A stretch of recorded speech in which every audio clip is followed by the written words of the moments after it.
BA part second Sanskrit महाकवि कालिदास रचितम अभिज्ञान शाकुंतलम नाटकम नरेतर चित्रम यद उदुदिश्याम सीमा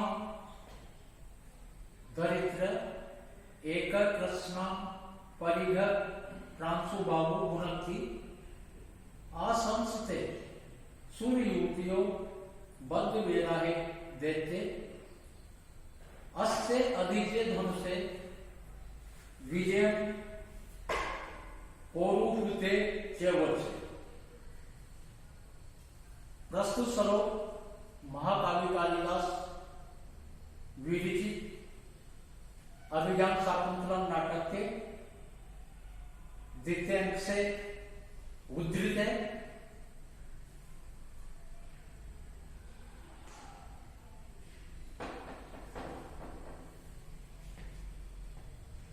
नगर परिधि प्रांशो भाव अयम एक यत उदिति श्याम सीमा कृष्णा धरती भुनक एतत् चित्रम न ही देते बद्ध वीरा सूर्ययुक्ति अस्ते अधिज्य धन से पौरुहृते च वज्रे विजयम आसंस्ते। प्रस्तुत पद्य में जो दो मुनि कुमार हैं वह राजा दुष्यंत को देखकर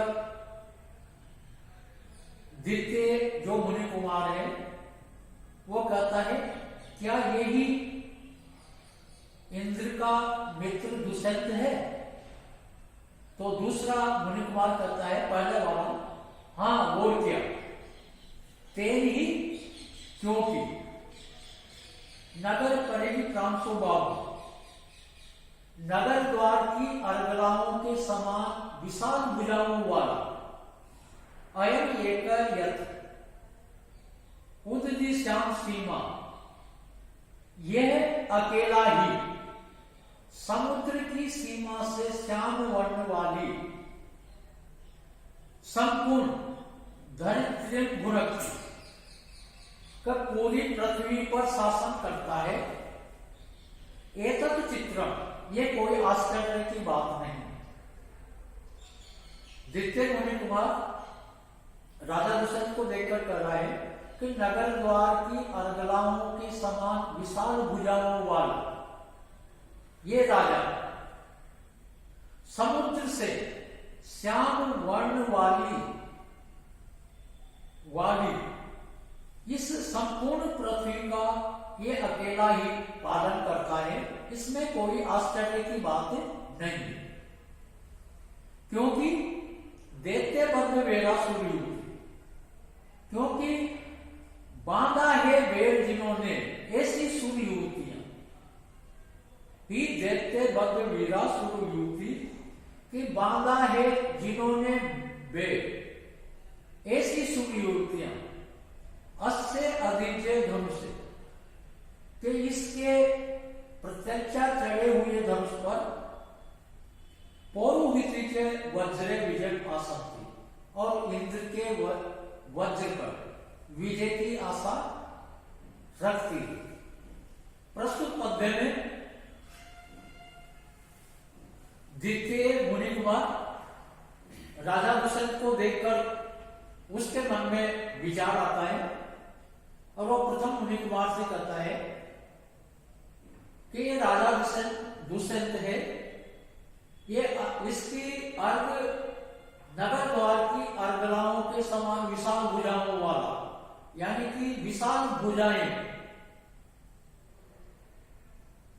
बलशाली और महान व्यक्तियों का लक्षण होती है।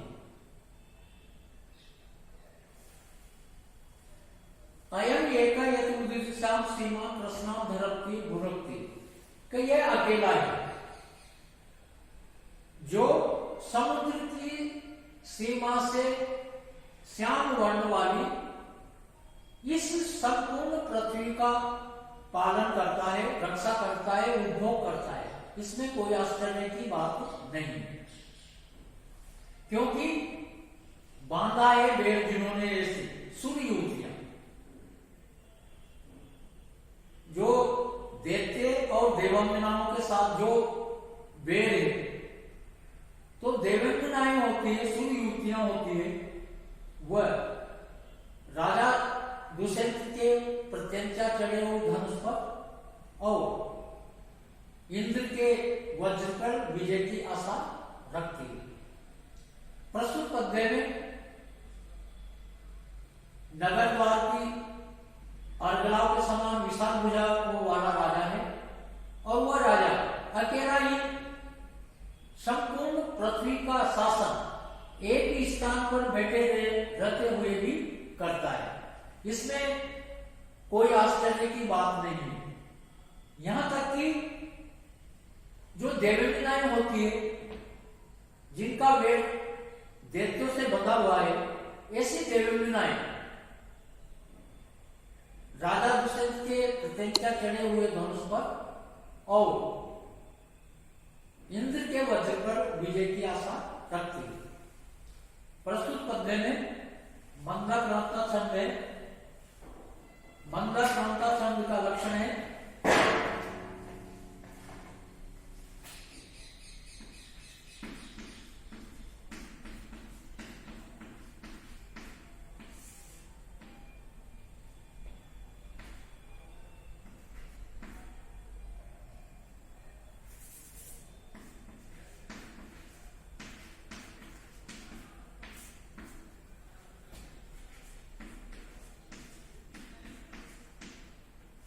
मंदाक्रांता अंबुधि रस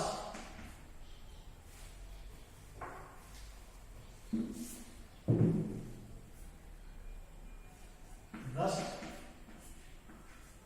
नगेरो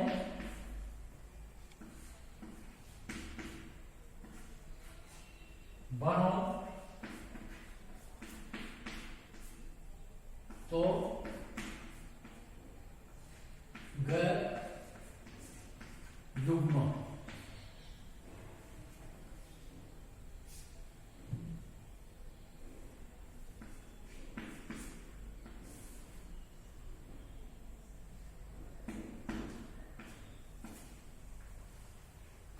मंदा क्रांता छंद में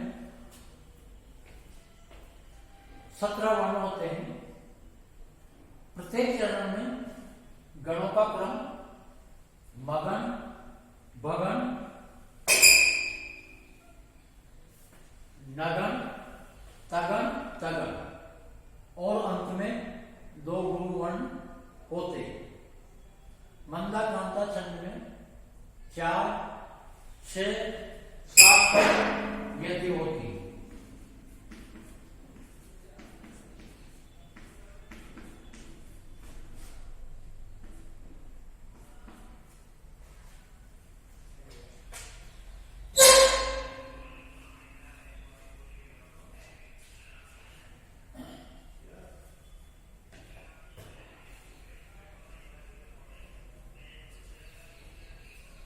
अनुकारिणी पूर्वेशम युक्त रूपम इदम कोई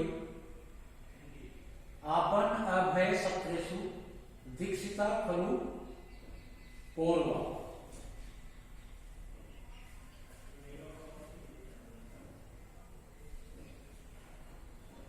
पूर्वेशम अनुकारिणी त्वयि इदम युक्त रूपम खलु पूर्वा आपन अभय सत्रेषु दीक्षिता।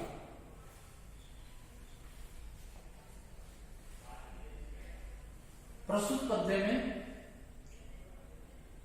वह दोनों मुनि कुमार राजा दुष्यंत से कहते हैं कि महर्षि कानु के तपोवन में उपस्थित न होने से राक्षस आदि हमारी यज्ञादि क्रिया में विघ्न पैदा कर रहे हैं।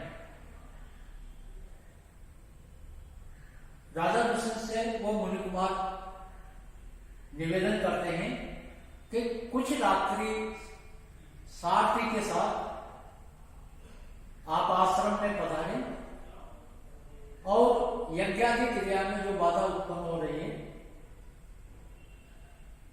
उस विघ्न को दूर करें। इस निवेदन को राजा प्रार्थना के रूप में स्वीकार करता है और उन दोनों मुनि कुमारों की बात राजा मान लेता है।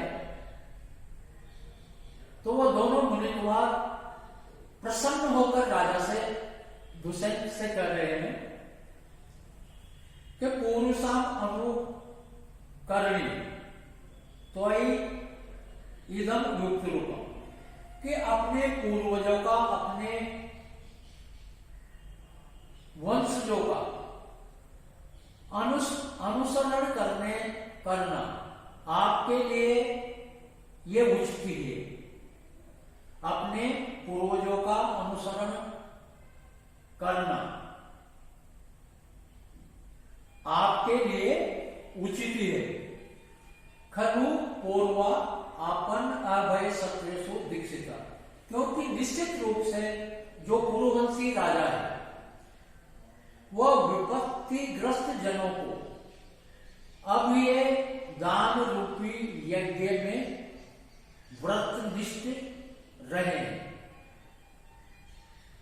प्रस्तुत पद्य में दोनों मुनि कुमार राजा से कह रहे हैं कि अपने पूर्वजों का अनुकरण करने वाले, यानी कि जो पूर्ववंशी जो राजा है उनका अनुकरण राजा दुष्यंत भी कर रहा है, यानी कि तपस्वियों की, मुनि कुमारों की, ऋषियों की आज्ञा का पालन करना। तो क्या अपने वंशजों का अनुकरण करने वाला, यानी कि तपस्वियों की बात मान लेना, मुनि कुमारों की बात मान लेना, ये कार्य आपके लिए उचित ही है, क्योंकि पूर्वा आपन अभय सत्रेशु दीक्षिता, क्योंकि जो पूर्ववंशी राजा हुए हैं वह विपत्तिग्रस्त जनों को अभयदान रूपी यज्ञ में व्रतनिष्ठ रहे हैं। प्रस्तुत पद्य का भाव है कि प्राचीन काल में कोई पुत्र अपने पिता या पूर्वजों का अनुकरण करता है तो वह अच्छा माना जाता था, उसके लिए गौरव की बात होती थी। उसी प्रकार से राजा दुष्यंत भी उन तपस्वियों का जो निवेदन है, यानी कि आश्रम में पहुंचकर वहां यज्ञादि की रक्षा करना, तो वह राजा उनके निवेदन को प्रार्थना के रूप में मानकर स्वीकार कर लेता है। और जो पूर्ववंशी राजा जो हुए हैं वो विपत्तिग्रस्त जो जन होते हैं उनकी सहायता में हमेशा तत्पर रहते हैं, अर्थात उनकी सहायता के लिए व्रतनिष्ठ रहे। प्रस्तुत पद्य में अनुष्टुप छंद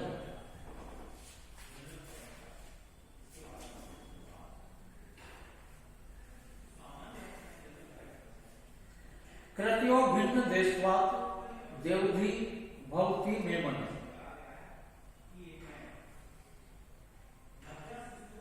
पूरा प्रतिहतम सेद श्रोता बहु यथा। प्रस्तुत पद्य में राजा अपने मन में विचार करता है कि मैं सचमुच में व्याकुल हूं, क्योंकि जैसे ही मुनि कुमारों के निवेदन को स्वीकार करने के बाद में अंतःपुर से संदेश वाहक आता है और वो राजा से कहता है कि माता ने संदेश भेजा है कि मेरे व्रत की पालना है, इस वजह से आपकी उपस्थिति सादर मां प्रार्थनीय है। तो राजा अपने मन में विचार कर रहा है कि इधर तो मुनि कुमारों को आश्रम की रक्षा का वचन दे दिया और उधर अंतःपुर से माता का संदेश आया है। तो ये दोनों ही कार्य मेरे लिए अनुउल्लंघनीय है। इस वजह से राजा का मन दुविधा में फंसा हुआ है और अपने मन में सोच रहा है कि कृत्यो भिन्न देश हुआ, कि दोनों कार्यों के भिन्न भिन्न देश में होने से मैं मन पूरा सहला प्रत्येक कि जो मेरा मन है वह सामने टकराई हुई, मेरा मन सामने पर्वत पर टकराई हुई स्रोतो वह स्रोत यथा देवदीवती कि नदी की धाराओं के समान द्विविधा में पड़ गया। राजा दुष्यंत अपने मन में विचार करता है कि दोनों कार्यों के भिन्न भिन्न देश में होने से, यानी कि तपोवन में तो तपस्या के यज्ञ आदि की रक्षा करना और हस्तिनापुर में माता ने व्रत की पारणा पर जो आमंत्रित किया है, बुलाया है, वहां उपस्थित होना, ये दोनों कार्य मेरे लिए अनुउल्लंघनीय है। जिस प्रकार से राजा का मन सामने स्थित पर्वत पर विशाल नदी के टकरा जाने से उसकी धाराएं दोनों तरफ निकल जाती है, बह जाती है, वही स्थिति राजा के मन की हो रही है। क्योंकि मुनि कुमारों को यज्ञादि की रक्षा का वचन दिया है, तो ये भी राजा के द्वारा अनुउल्लंघनीय है। और जो कर्भक संदेशवाद जो आया है और अंतपुर में राजा को बुलाया गया है, तो वह कार्य भी मेरे लिए अनुउल्लंघनीय है। तो मेरा मन द्विविधा में पड़ा हुआ है। प्रस्तुत पद्य में अनुष्टुप छंद है। कव वयम कव प्रोक्षम मन मथो मृग सावे समम एदितो जन परिहास बीजल प्रथम सके परमार्थे न गृहताम वश। राजा के मन में विचार आता है कि ये ब्राह्मण बालक जो विदुषक है, ये बड़ा चंचल है, हो सकता है कि ये अंतपुर में जाकर रानियों से जो शकुंतला के विषय में जो मैंने इससे बताया है वह न कर दे। इसलिए विदुषक को माधव्य को अंतपुर में भेजने से पहले राजा उसका हाथ पकड़कर उसको समझाता है कि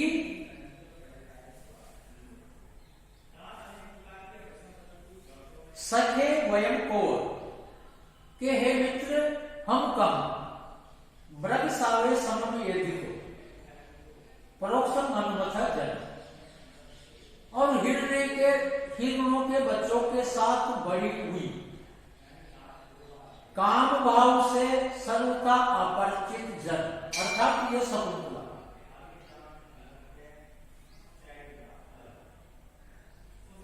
कौ कहा परिहास बीजल्पितम वचन। परिहास यानी कि हंसी मजाक में कहा गया वच परमार्थे न ग्रहता का सत्य रूप में ग्रहण मत करना। प्रस्तुत पद्य में राजा का कहने का भाव है कि विदुषक को राजा अंतपुर में भेजते वक्त समझाते हुए कह रहा है कि हम कहा, यानी कि राजा तो सभी कलाओं में निपुण होता है, लेकिन हिरणों के बच्चों के साथ पली हुई ये जो शकुंतला है वे काम भाव के बारे में बिल्कुल अपरिचित है।